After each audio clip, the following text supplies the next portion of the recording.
मित्रांनो, सत्ता अधिकार प्राप्तीची 48 सूत्रे या रॉबर्ट ग्रीन लिखित पुस्तकाचा सारांश क्रमांक 4 या व्हिडिओमध्ये आपणा सर्वांचे स्वागत आहे। मित्रांनो, आपण भाग क्रमांक 1, 2 आणि 3 पाहिला नसेल तर तो जरूर पहा आणि चॅनलला नवीन असाल तर सबस्क्राइब करून ठेवा, कारण असेच मोटिवेशनल व्हिडिओ आपल्याला नेहमीच मिळत राहतील।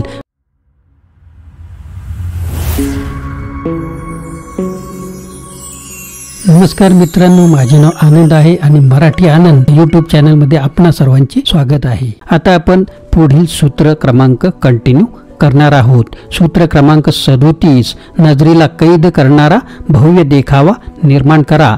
जसा की आपण मागील नियमांमध्ये बघितलेलं आहे की तुम्ही कसं बघता यावर सर्व काही आहे। तुम्हाला स्वतःच्या रूपाला आणि तुमच्या जवळपासच्या सभोवतालच्या वातावरणाला सुंदर कल्पनांनी आणि मोठ्या बातांनी, गोष्टींनी आणि मोठ्या हावभावांनी उत्कृष्ट बनवले पाहिजे। लोकांना मोठे मोठे दृश्य दाखवून आकर्षित करा। हा डोळे दिपवून टाकणारा दृश्यरूपी चष्मा तुमच्या खऱ्या हेतू उद्देशांपासून इतरांचे लक्ष विचलित करण्याच्या कामी येईल। सूत्र क्रमांक 38, रुचेल तसे विचार करा पण आचरण मात्र इतरांसारखेच करा। जर तुम्ही वेळेच्या विरुद्ध जाऊन देखावा कराल, आपल्या जुन्या विचारांना आणि पद्धतींना दाखवाल, तर लोक विचार करतील की तुम्ही सर्व फक्त ध्यान आकर्षित करण्यासाठी करत आहात, लोकांचं लक्ष तुमच्याकडे वेधण्यासाठी आणि तुम्ही त्यांचा अपमान करण्यासाठी असे करत आहात असे त्यांना वाटेल। गर्दीमध्ये मिळून मिसळून जाणे सोपे आहे। जेव्हा तुम्ही लोकांच्या गराड्यात असाल तेव्हा त्यांच्या आचार विचारांना समजून घ्या। जोपर्यंत तुमचे खास मित्र आणि सोबती तुमच्या बोलण्याला समजून घेत नाही तोपर्यंत आपले सत्य समोर ठेवू नये। सूत्र क्रमांक 39, मासे पकडण्यासाठी पाणी ढवळून काढा। नेहमी शांत बनून राहण्याचा प्रयत्न करा। लेखक सांगतात की राग, द्वेष यासारख्या भावनांना दाखविल्याने कधीही मनासारखे निष्कर्ष किंवा यश मिळत नाही। जर तुमचा शत्रू राग करत असेल तरी तुम्ही शांत राहून पुढे चालत राहाल तर तुमच्या जवळ सर्व सत्ता राहील आणि सर्व फायदा तुम्हाला मिळेल। सूत्र क्रमांक 40, मोफतच्या जेवणाचा तिरस्कार करा।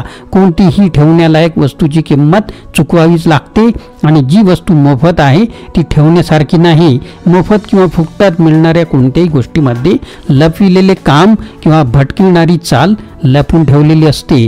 जर तुम्ही या गोष्टीला लक्षात ठेवलात की तुम्ही प्रत्येक वस्तू किंवा गोष्टीची किंमत चुकवत असता तेव्हा तुम्ही आत्मविश्वासी बनता आणि सोबतच तुम्ही कोणत्याही धोक्यापासून स्वतःचा बचाव करता। मोफतमध्ये मिळणाऱ्या कोणत्याही वस्तू गोष्टीची पूर्ण किंमत तुम्हाला चुकवायला पाहिजे।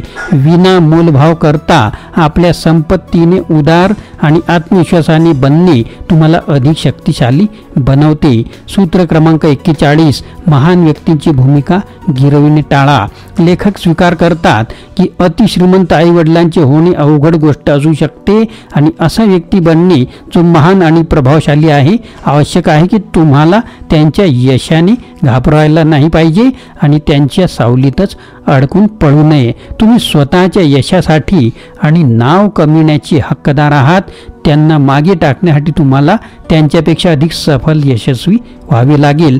तुम्ही असे करण्याच्या लायकीचे आहात आणि असे केल्याने तुमची शक्ती, सत्ता 10 पट नक्कीच वाढेल। सूत्र क्रमांक 42, मेंढ्या विखुरण्यासाठी मेंढपाळाला दणका हाणा। सत्ताधारी आणि शक्तिशाली व्यक्ती अभिमानी असेल आणि सर्वसाधारणपणे समस्यांना सामोरे जाईल। असे व्यक्ती बऱ्याचशा चिंतेचे स्रोत असतात।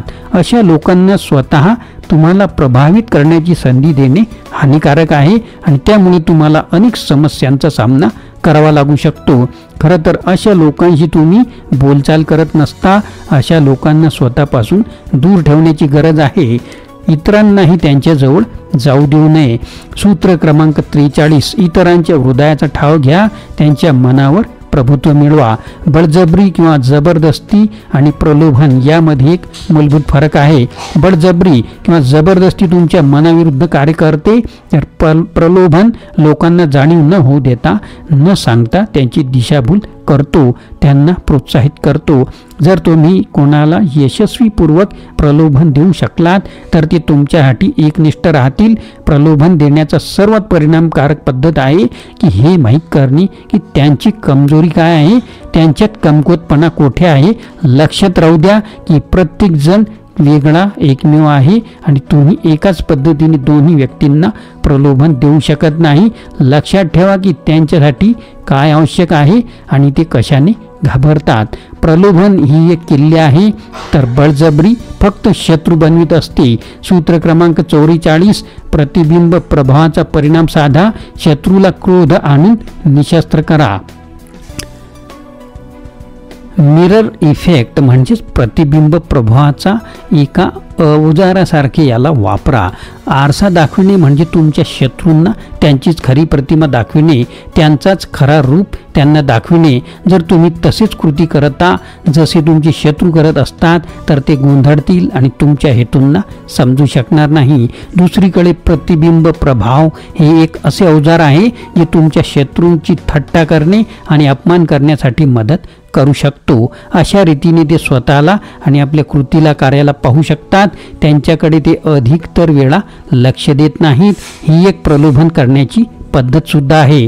तुम्ही त्यांना पटवून सांगू शकता की तुम्ही त्यांच्यासारखेच आहात आणि असे केल्याने ते तुमच्यावर सहजतेने प्रभावित होतील. सूत्र क्रमांक 45 बदलाच्या आवश्यकतेचा उपदेश करा पण एकाएकी खूप सुधारणा आणू नका. कोणताही विकास आणि सुधारणेसाठी किंवा उत्कृष्टतेसाठी बदल अतिशय गरजेचे आहे. त्यासोबत हे देखील लक्षात ठेवणे गरजेचे आहे की एक मानव असण्याच्या नात्याने आपण आपल्या सवयी आणि दिनचर्या बळावर यशस्वी होत असतो. खूप जास्त प्रमाणात बदल लोकांना चिंतित करू शकतो. जर तुम्ही अशा आता एखाद्या नव्या अवतारात पाऊल ठेवले असेल तर अतिजलद होणाऱ्या बदलांपासून बचाव करा.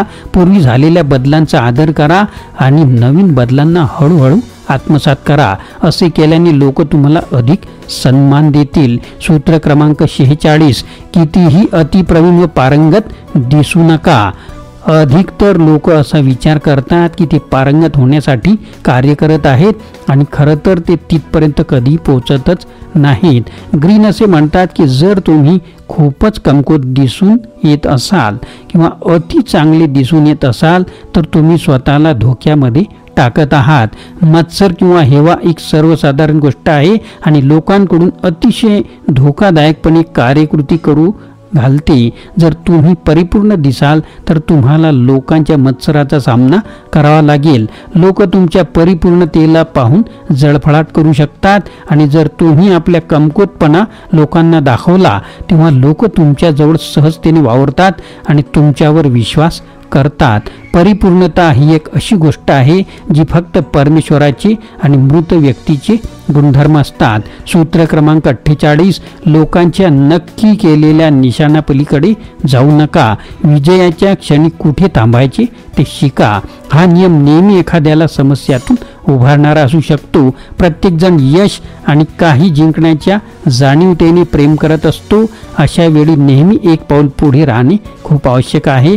लेखकांनी अगोदरच उल्लेख केलेला आहे की पूर्ण योजना आणि शेवटच्या उद्देशाला जाणणे अतिशय गरजेचे आहे.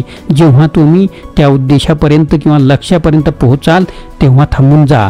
कोणत्याही गोष्टीला अधिक दूर घेऊन जाण्याने तुमचे शत्रू वाढू शकतात जे तुमच्या यशाला थांबवू शकतात. धोरणे आणि नियोजनाला दुसरा कोणताही पर्याय नाही.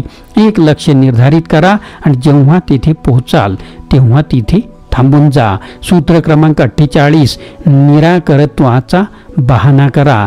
यामध्ये रॉबर्ट ग्रीनने आपल्याला लक्षात ठेवायला सांगितलेले आहे की काहीही नेहमीसाठी एकसारखे नसते आणि सर्व काही बदलू शकते. ह्याच कारणामुळे तुम्ही तुमच्या नियोजनाला दाखवू शकत नाही. आपले नियोजन उघड केल्याने तुम्ही कमकुवत होता आणि तुमच्या शत्रूंना हे समजेल की तुमच्यावर हल्ला कसा करावा. ग्रीन सांगतात की तुम्हाला अनुकूल बनून राहायला पाहिजे जो कोणत्याही निष्कर्षावर प्रतिक्रिया देऊ शकेल. ते पुढे म्हणतात की तुम्ही स्थिरतेवर निर्धारित राहू शकत नाही कारण काही स्थिर नाही. तुम्ही जास्त आरामदायक बनाल आणि तुम्ही अधिक आरामदायक बनल्यामुळे तुम्ही स्वतःला कमकुवत करत असता. तर लक्षात ठेवा मित्रांनो, तुमचे नाव आणि अब्रू हाच तुमचा सन्मान आहे. त्यामुळे जास्तीत जास्त आपल्या नावाला आणि इज्जतीला जपण्याचा प्रयत्न करा. मित्रांनो, धैर्यपूर्वक सत्ता अधिकार प्राप्तीची 48 सूत्रे हे आपण या पुस्तकाचा सारांश 4 व्हिडिओच्या माध्यमातून पाहिलेला आहे. तर आपण व्हिडिओ पूर्ण ऐकले असतील तर मनपूर्वक धन्यवाद. या पुस्तकाचा सारांश आपल्याला कसा वाटला आम्हाला कमेंट बॉक्समध्ये कळवा. तसेच तुमचे काही प्रश्न असतील, तक्रारी असतील, सल्ले असतील तर कोणत्या पुस्तकाचं तुम्हाला बुक सारांश पाहिजे आहे हे सुद्धा आम्हाला कळू शकता. आणि मित्रांनो, अशाच मोटिवेशनल व्हिडिओची नोटिफिकेशन मिळण्यासाठी तुम्ही चॅनलला सबस्क्राईब करणं आवश्यक आहे. आणि आपल्या मित्रांना, जवळच्या व्यक्तींना सुद्धा अशा प्रकारचे व्हिडिओ फॉरवर्ड करणे हे सुद्धा आवश्यक आहे. त्यामुळे तुम्ही त्यांच्यात सुद्धा परिवर्तन घडवून आणू शकता. तर मित्रांनो, पुन्हा भेटूया अशाच प्रकारच्या मोटिवेशनल व्हिडिओमध्ये. धन्यवाद. मित्रांनो, आपल्याला व्हिडिओ आवडल्यास लाईक करा, शेअर करा, सबस्क्राईब करा.